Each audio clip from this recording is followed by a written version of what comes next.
Tonight I'd like to also talk a little bit about how to read the newspaper. People are kind of confused about what's relevant and what isn't in the newspaper. It's a lot of paper, much of it not worth keeping.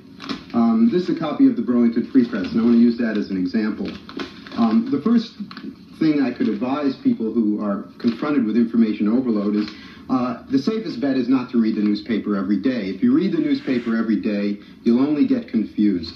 The safest thing to do is to save your newspapers until the end of the week and read it like a good novel. You'll find out how things come out.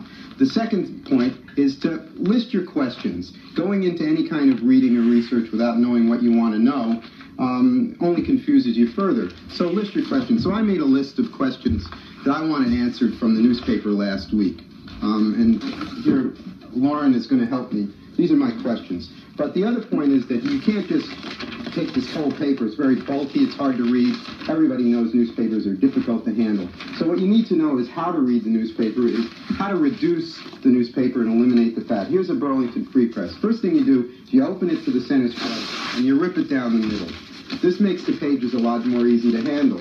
Next thing, you go through looking at your questions. For example, what's going on around here? That was my basic question for last week. I was really confused. And I wanted to know why Contragate happened.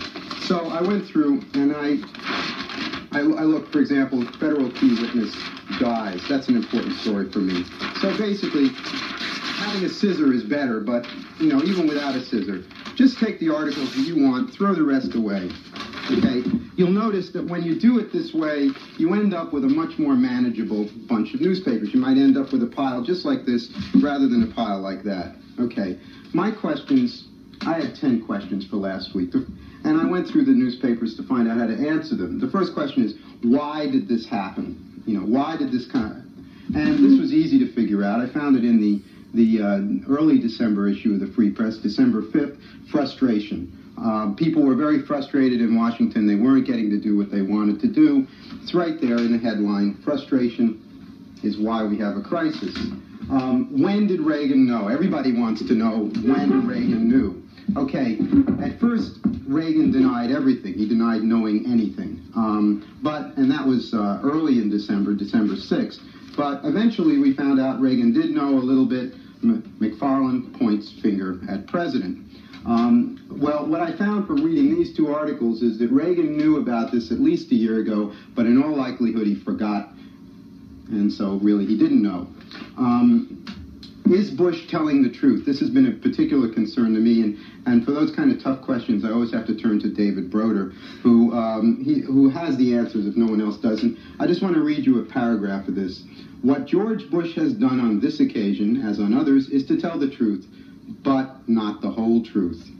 Out of loyalty, he has stopped short of expressing his own feelings or setting forth the record of his own actions. What he has not said is crucial. So really the answer to that question is Bush would like to tell the truth, but he's promised that he wouldn't.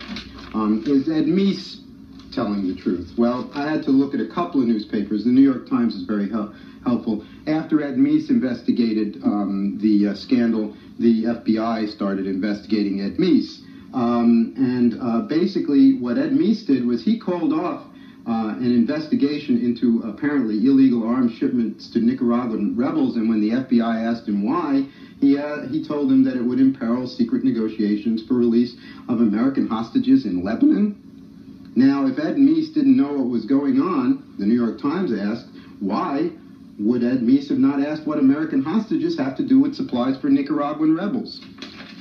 I think that question answers itself.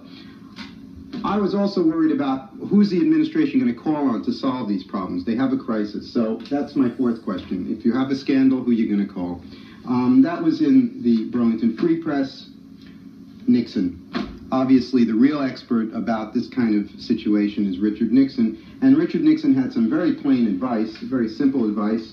It's not going to be another Watergate as long as you stay ahead of the curve.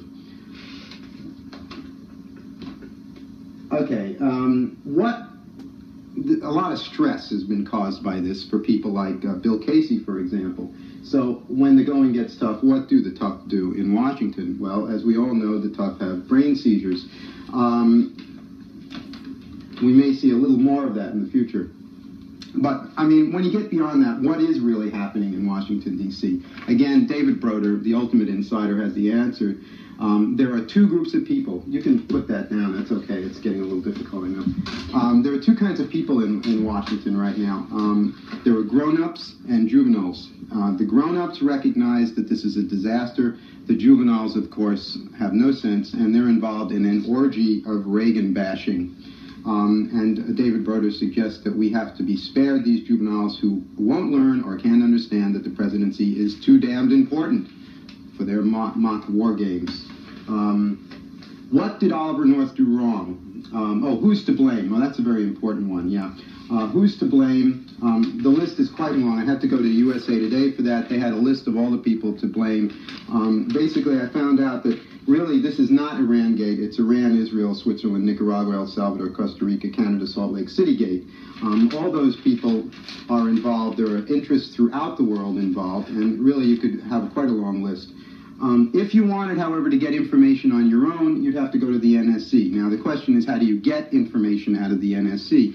The answer to that is, I found that in the Free Press in December 16th. The answer is you don't get information from the NSC.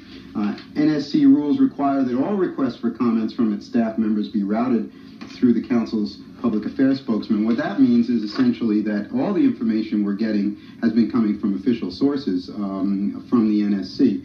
And as far as you and I are concerned, forget it. The final question I had was, did we really trade hostages for arms with terrorists in order to help other terrorists? And the answer to that, I had to put all of these together, and I think my conclusion is that no, we did not, and we're not going to do it again either.